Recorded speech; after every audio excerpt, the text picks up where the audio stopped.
দর্শক স্বাগত নিউজ 24 সংবাদে। আর পুরো সংবাদ জুড়ে আপনাদের সাথে আছি আমরা দুজন, আমি ফয়সাল মাহমুদ এবং আমি নাফিসা হক। দর্শক দেখছিলেন বিআরবি কেবলস সংবাদ শিরোনামগুলো। টানা বৃষ্টি ও উজানের ঢলে বিপর্যস্ত দেশের দক্ষিণাঞ্চল। বৃষ্টি ও উজান থেকে আসা ঢলের পানিতে ভেঙেছে ফেনীর বন্যা নিয়ন্ত্রণ বাঁধের 17টি স্থান। পানির তোড়ে প্লাবিত কমপক্ষে 20টি গ্রাম। নোয়াখালীতেও বন্যা নিয়ন্ত্রণ বাঁধে দেখা দিয়েছে ভাঙন। বৈরী আবহাওয়ায় সমুদ্র বন্দরগুলোকে 1 নম্বর স্থানীয় সতর্কতা সংকেত দেখিয়ে যেতে বলা হয়েছে। আরও থাকছে ডেস্ক রিপোর্টে। ভারী বৃষ্টি ও উজানের ঢলে ফেনীর মুহুরী, কহুয়া ও সিলোনিয়া নদীর বন্যা নিয়ন্ত্রণ বাঁধের 17টি স্থান ভাঙন দেখা দিয়েছে। এতে 2 উপজেলার অন্তত 20টি গ্রাম প্লাবিত হয়েছে। ভোগান্তিতে হাজারো মানুষ। বুধবার সকাল 9টা পর্যন্ত 24 ঘন্টায় সর্বোচ্চ 306 মিলিমিটার বৃষ্টিপাত রেকর্ড করা হয়েছে। মঙ্গলবার রাত থেকে পরশুরাম ও ফুলগাজী উপজেলার লোকালয়ে পানি প্রবেশ করে। এসব এলাকায় যোগাযোগ ব্যাহত হচ্ছে। পানিবন্দী কয়েক হাজার পরিবার। আমাদের ছাই সামান নষ্ট হয়, দোকানদারের ছাই সামান নষ্ট হয়, খুবই ক্ষতিগ্রস্ত আমরা। হঠাৎ করে 10 মিনিটের মধ্যে বাজারে এমন পরিমাণ পানি উঠছে যে আমরা মাছগুলোকে কোনো দিকে সরাবো এরকম কোনো টাইম পাইনি। টানা বৃষ্টিতে জলাবদ্ধতায় নাকাল নোয়াখালীবাসী। জেলার প্রধান প্রধান সড়কে এবং বাসাবাড়িতে জমেছে পানি। দুর্ভোগে শিক্ষার্থী ও সাধারণ মানুষ। রাস্তার যে অবস্থা, পানিতে কোনো গাড়ি চলতেছে না, হাঁটু পরিমাণ পানি। গুরুত্বপূর্ণ যেসব জায়গাগুলো আছে সবগুলো প্রায় গত 3 দিনের বৃষ্টিতে হাঁটু পানিতে ডুবে আছে। প্রশাসনের দৃষ্টি আকর্ষণ করছে যে অতি দ্রুত এখানে ড্রেনেজটা পরিষ্কার করে পানিগুলো যেন এখান থেকে সরিয়ে নেয়, মানুষ যেন অতি সুন্দরভাবে এখানে বসবাস করে। বরিশালে 2 দিনের টানা বৃষ্টিতে 24 ঘন্টায় 160 মিলিমিটার বৃষ্টিপাত রেকর্ড করা হয়েছে। বৃষ্টির কারণে বেশ কয়েকটি প্রধান সড়ক ও অলিগলিতে জলাবদ্ধতার সৃষ্টি হয়েছে। এদিকে বেনাপোলে টানা 7 দিনের বৃষ্টিতে বন্দরে ওপেন ইয়ার্ড এবং বিভিন্ন গুদাম বা শেডের সামনে পানি জমে পণ্য লোড আনলোড চরমভাবে বিঘ্নিত হচ্ছে। এই ঘটনায় কয়েকটি প্রবেশ গেট সাময়িকভাবে বন্ধ করে দিয়েছে কর্তৃপক্ষ। কয়েকদিনের টানা বৃষ্টিতে সাতক্ষীরা পৌরসভার অধিকাংশ ওয়ার্ডে ভয়াবহ জলাবদ্ধতার সৃষ্টি হয়েছে। এতে ভোগান্তিতে হাজারো পরিবার। সর্বশেষ 24 ঘন্টায় 102 মিলিমিটার বৃষ্টিপাত রেকর্ড করা হয়েছে। মৌসুমী বায়ুর প্রভাবে সৃষ্ট এই বৃষ্টি আরও বেশ কয়েকদিন অব্যাহত থাকবে জানিয়েছে আবহাওয়া অধিদপ্তর। শান্তা ইসলাম, ডেস্ক রিপোর্ট, নিউজ 24। দর্শক, বন্যা নিয়ে আরও খবর জানবো। আমাদের সঙ্গে নোয়াখালী থেকে যুক্ত হচ্ছেন সহকর্মী আকবর হোসেন সোহাগ। সোহাগ, জানাবেন ফেনীর পরিস্থিতি তো এখনো পর্যন্ত নাজুক, নোয়াখালীর অবস্থা কেমন দেখছেন? ধন্যবাদ নাফিসা, আপনি যেমনটা জানতে চেয়েছেন, আমি আছি এখন নোয়াখালীতে। গত 2 দিনের টানা বৃষ্টিতে নোয়াখালীতে বিভিন্ন স্থানে আসলে পানি উঠে গেছে। আপনার বিশেষ করে নোয়াখালী জেলা শহর মাইজদিতে আপনার বিভিন্ন সড়কে হাঁটু পরিমাণ পানি উঠে গেছে। এতে জনসাধারণের দুর্ভোগ এবং শিক্ষার্থীদের দুর্ভোগ দেখা দিয়েছে। আমি আপনাকে দেখাতে চাই যে আপনি দেখেন যে এখনও এই যে সড়কটি, এটি নোয়াখালী জেলা জামে মসজিদ সড়ক নামে পরিচিত। এই সড়কটি জেলা জজ কোর্ট এবং মহিলা কলেজ এবং সরকারি বালিকা উচ্চ বিদ্যালয় সহ বিভিন্ন স্থানে কিন্তু এখান থেকে হাজার হাজার প্রতিদিন লোকজন আসা যাওয়া করে। কিন্তু এই রোডটিও আসলে পানিতে প্রায় হাঁটুর উপরে পানি উঠে গেছে এবং হাঁটুর আপনি আর একটু দেখায় যে আপনি প্রধান সড়ক, আপনি এইটুকু যে প্রধান সড়কটি দেখতে পাচ্ছেন যে এই প্রধান সড়কটিও কিন্তু পানি উঠে গেছে। নোয়াখালী এটা একটা মাইজি নোয়াখালী প্রধান সড়ক, এই প্রধান সড়কেও কিন্তু এখন হাঁটু পরিমাণ পানি উঠে গেছে।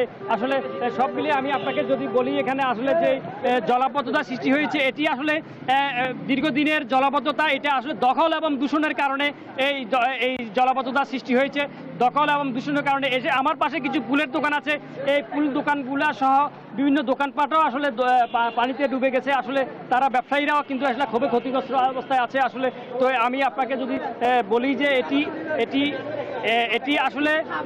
এটি আসলে দখল এবং দূষণের কারণে মূলত এই সমস্যা হয়েছে। দীর্ঘদিন থেকে খাল দখল এবং ড্রেনেজগুলা কোনো পরিষ্কার নেই। আসলে খালগুলা উদ্ধারের কোনো তৎপরতা নেই। প্রশাসনকে উদাসীনতাকে দায়ী করছেন।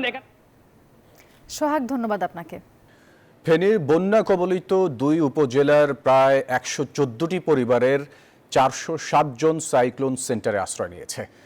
তাদের জন্য মোট 29,500,000 টাকা বরাদ্দ দিয়েছে সরকার। সচিবালয়ে এক সংবাদ সম্মেলনে দুর্যোগ ব্যবস্থাপনা ও ত্রাণ উপদেষ্টা ফারুকি আজম এসব তথ্য জানান।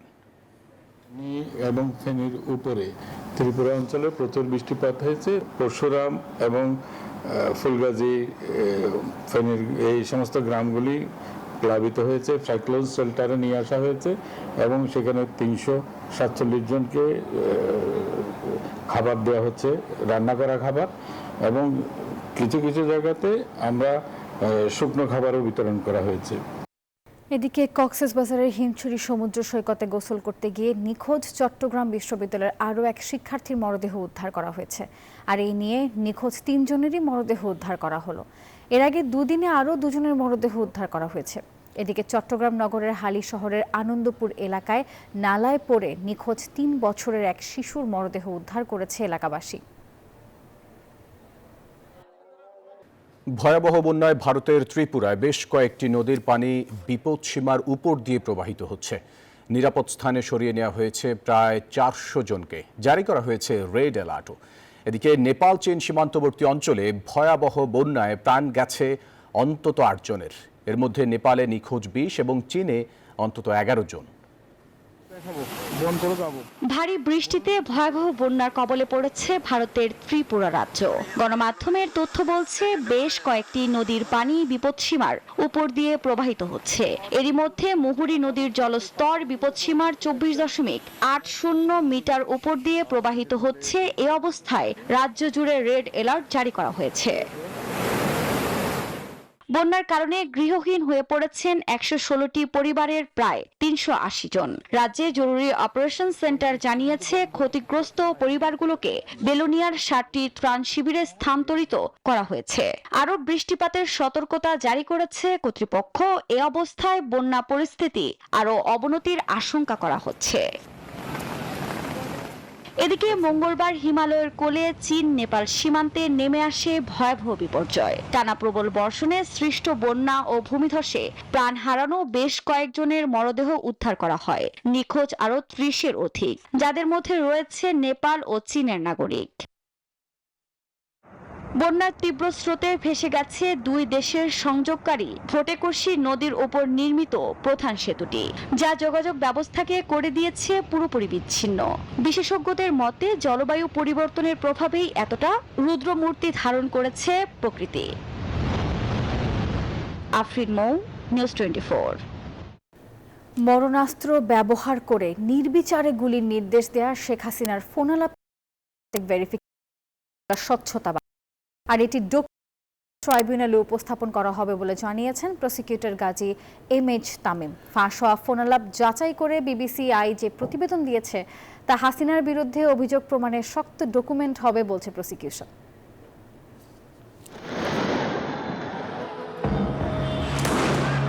ক্ষমতার মসনদ তাসের ঘরের মতো ভেঙে পড়তে দেখে আন্দোলন দমাতে নিরাপত্তা বাহিনীকে প্রাণঘাতী অস্ত্র ব্যবহারের সরাসরি নির্দেশ দেন শেখ হাসিনা।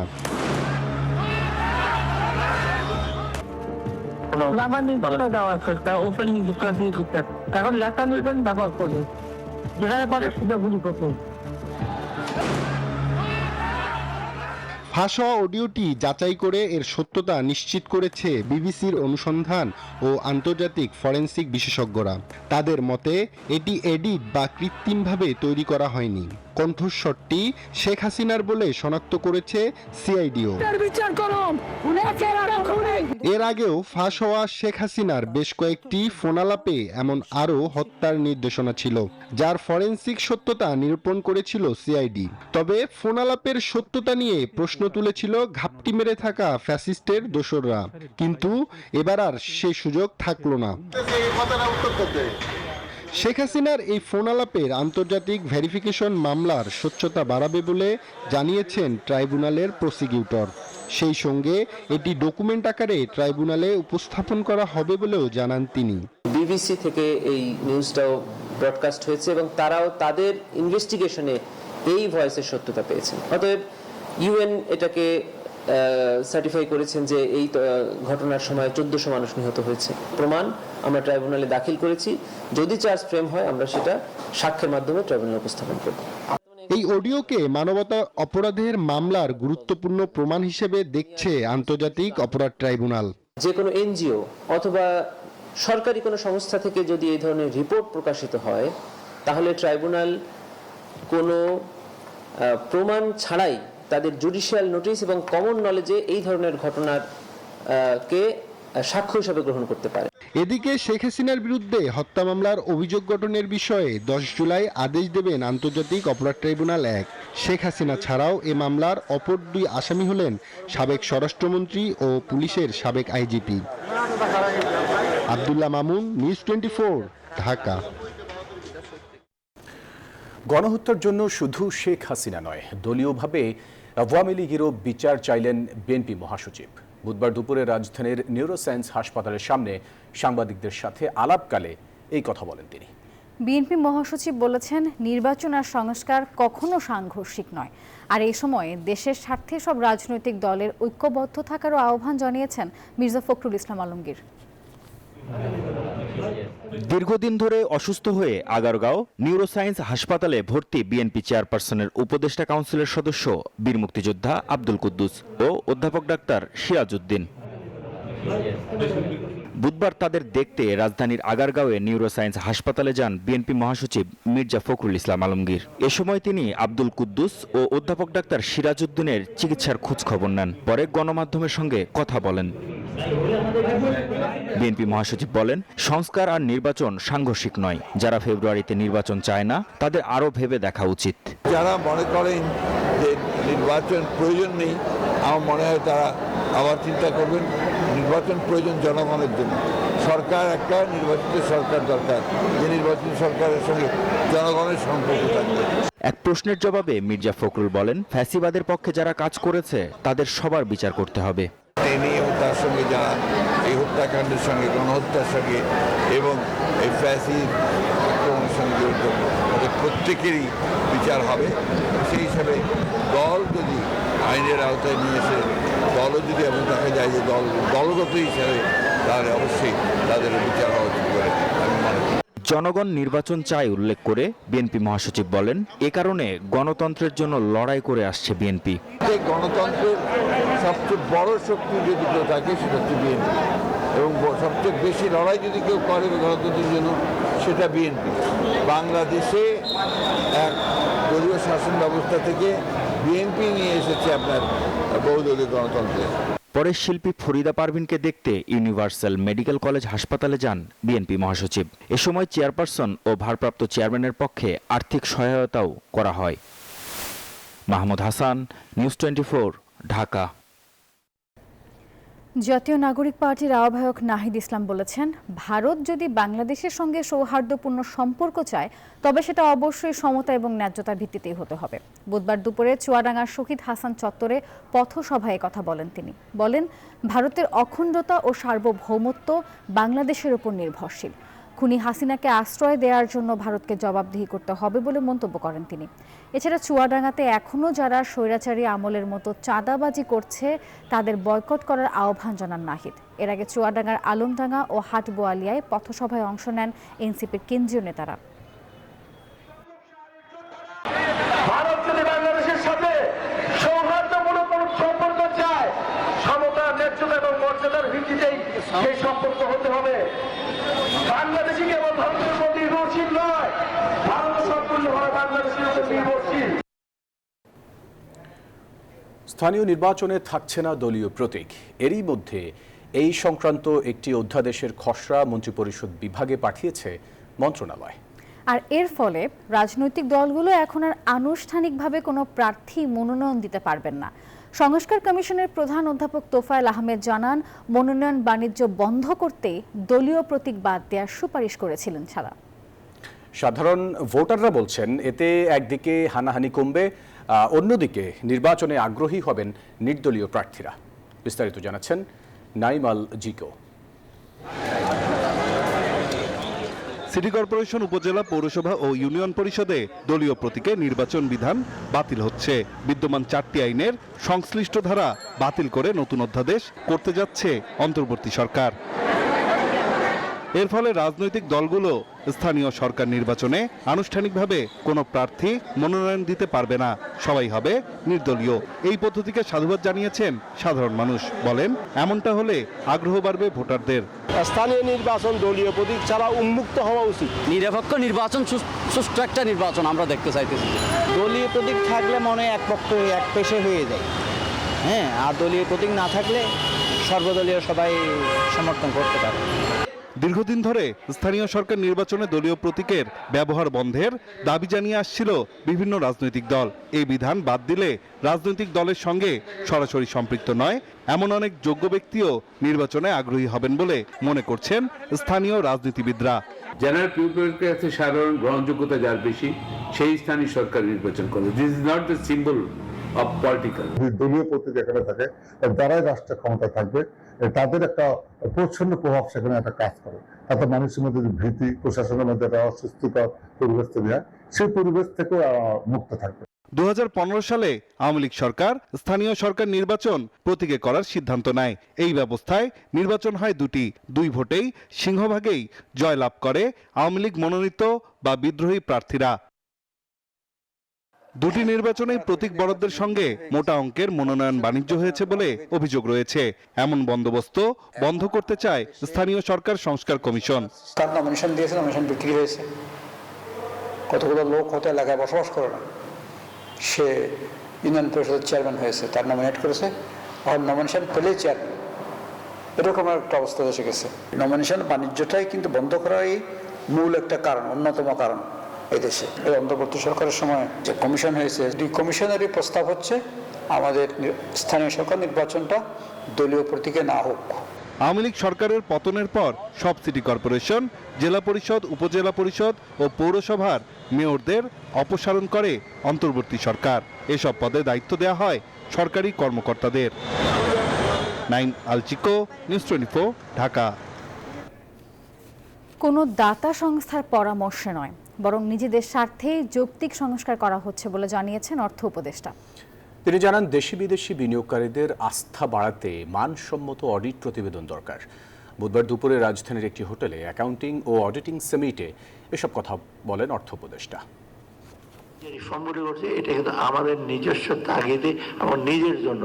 অনেকে বলে IMF বলেছে দেখে এই অর্থ উপদেষ্টা এটা করেছেন। বিদেশি বিনিয়োগ বাড়াতে চাইলে আমাদের ডেফিনেটলি এই যে অডিটার এবং চার্টার্ড অ্যাকাউন্টে তাদের রোলকে আমাদের গুরুত্ব দিতে হবে। 3.5 বছরের দীর্ঘ আইনি লড়াই শেষে অবশেষে চাকরি ফেরত পাচ্ছেন আলোচিত দুদক কর্মকর্তা মোহাম্মদ শরীফুদ্দীন। তার চাকরি ফেরত দেওয়ার নির্দেশ দিয়েছেন হাইকোর্ট। তার সব পাওনা এবং সুযোগ সুবিধাও ফেরত দিতে হবে। বুধবার এসব নির্দেশ দিয়েছেন উচ্চ আদালত। রায়ে ন্যায় বিচার পেয়ে সবার প্রতি কৃতজ্ঞতা জানিয়েছেন শরীফুদ্দীন। 2023 সালের 16 ফেব্রুয়ারি দুদকের উপসহকারী পরিচালক শরীফকে দুদক চেয়ারম্যান মঈনুদ্দিন আবদুল্লাহ সই করা এক প্রজ্ঞাপনে অপসারণ করা হয়। পরে চাকুরি ফেরত চেয়ে হাইকোর্টের দ্বারস্থ হন শরীফ। যাতে সামনের দিনগুলো দুর্নীতির বিরুদ্ধে কমিশনের আদেশে আদিষ্ট হয়ে আমি একজন কমিশনের সৎকর্মচারী হিসেবে চলতে পারি, সেজন্য আমাকে দোয়া করবেন। এই রায় পাওয়ার 30 দিনের মধ্যে তাকে চাকরিতে জ্যেষ্ঠতা সহ সকল বেনিফিট সহ বকেয়া বেতন সহ চাকরিতে পুনর্বহালের নির্দেশ দেওয়া হয়েছে। 2018 সালে রাতের ভোটে সহযোগিতা করার বিনিময়ে ধানমন্ডিতে ফ্ল্যাট গ্রহণের অভিযোগে 12 জন সাবেক সচিব ও বিচারকের বিরুদ্ধে অনুসন্ধান শুরু করেছে দুদক। তালিকায় সংস্থাটির সাবেক 2 কমিশনারও রয়েছে। এদিকে খুলনা সিটি কর্পোরেশনের সাবেক মেয়র তালুকদার আব্দুল খালেক এবং তার স্ত্রীর বিরুদ্ধেও মামলা করা হয়েছে। রাতের ভোটের খ্যাতি পাওয়া 2018 সালের নির্বাচনে আওয়ামী লীগের হয়ে সহযোগিতার অভিযোগ ওঠে সচিব পদমর্যাদার 12 কর্মকর্তার বিরুদ্ধে। ওই নির্বাচনে জয়ী হয়ে পুরস্কার হিসেবে সংশ্লিষ্ট কর্মকর্তাদের রাজধানীর বুকে উপঢৌকন হিসেবে আলিশান 14 তলা ভবন নির্মাণের আদেশ দেন সাবেক প্রধানমন্ত্রী শেখ হাসিনা। 2024 সালের 26 মে ভবনটির নির্মাণ কাজ শুরু করে গণপূর্ত মন্ত্রণালয়। আওয়ামী লীগ সরকারের পতনের পর ভবনটির বরাদ্দে অনিয়মের অভিযোগে চলতি বছরের মে মাসে অভিযান চালায় দুর্নীতি দমন কমিশন। অনিয়মের প্রাথমিক প্রমাণও পায় সংস্থাটি। জানা যায়, নির্মাণাধীন ভবনটির 23টি ফ্ল্যাটের 12টি পাওয়ার কথা ছিল দুদকের আলোচিত সাবেক কমিশনার মোজাম্মেল হক খান ও জহুরুল হক সহ 12 সচিব পদমর্যাদার কর্মকর্তার। পরবর্তীতে গত 8 জুলাই এসব বরাদ্দ বাতিল করে মন্ত্রণালয়। এবার এসব বরাদ্দে কোনো অনিয়ম ছিল কিনা সে বিষয়ে অনুসন্ধান শুরু করেছে দুদক। সাবেক mayor Khulna city corporation public servant থাকা অবস্থায় অসাধু উপায়ে নিজ নামে জ্ঞাত আয়ের উৎসের সাথে অসঙ্গতিপূর্ণ সম্পদ অর্জন করে নিজ মালিকানা ও ভোগ দখলে রাখার অভিযোগে আজ খুলনা সজাগায় একটি মামলা করা হয়েছে। এদিকে খুলনা সিটি কর্পোরেশনের সাবেক মেয়র তালুকদার আব্দুল খালেক ও তার স্ত্রী সাবেক উপমন্ত্রী হাবিবুন নাহারের বিরুদ্ধে প্রায় 18 কোটি টাকার অবৈধ সম্পদ অর্জনের অভিযোগে মামলা করেছে সংস্থাটি। তথ্যপত্রের বিশ্লেষণের পরে সেটা কমিশন সিদ্ধান্ত নিয়েছেন তাদের ফ্ল্যাট বরাদ্দের যে অনিয়ম হয়েছে কিনা সেই বিষয়গুলো খতিয়ে দেখা এবং কি ধরনের অনিয়ম হতে পারে সেই বিষয়ে অনুসন্ধানের সিদ্ধান্ত হয়েছে এবং অনুসন্ধান শুরু হয়েছে। এদিন এনসিপির সাবেক নেতা গাজী সালাউদ্দিন তানভীর দুদকে আসেন। তার বিরুদ্ধে তদবির বাণিজ্য ও চাঁদাবাজির মাধ্যমে শত কোটি টাকার অবৈধ সম্পদ অর্জনের অভিযোগে অনুসন্ধান করছে দুদক। বদরুল আলম শাওন, নিউজ 24, ঢাকা। ট্রাম্প ঘোষিত 35% অতিরিক্ত শুল্ক কার্যকর হলে মার্কিন বাজারে বাংলাদেশের রপ্তানি অর্ধেকে নেমে আসতে পারে বলে আশঙ্কা করছেন রপ্তানিকারকরা। এর বহুমুখী প্রভাব পড়বে কর্মসংস্থান ও বিনিয়োগেও। তারা বলছেন, যে কোনো মূল্যে সরকারকে এই শুল্ক কমিয়ে আনার উদ্যোগ নিতে হবে। মার্কিন যুক্তরাষ্ট্রে বাংলাদেশের রপ্তানি বছরে $8.5 বিলিয়ন। এই বাজারে বাংলাদেশের প্রধান প্রতিদ্বন্দ্বী ভিয়েতনাম, কম্বোডিয়া, ইন্দোনেশিয়া ও ভারত। এর মধ্যে ভিয়েতনামের জন্য 20% শুল্ক ঘোষণা করেছে ডোনাল্ড ট্রাম্প, যেখানে বাংলাদেশকে গুনতে হবে 35%, ইন্দোনেশিয়ার 32% আর কম্বোডিয়ার শুল্ক 36%।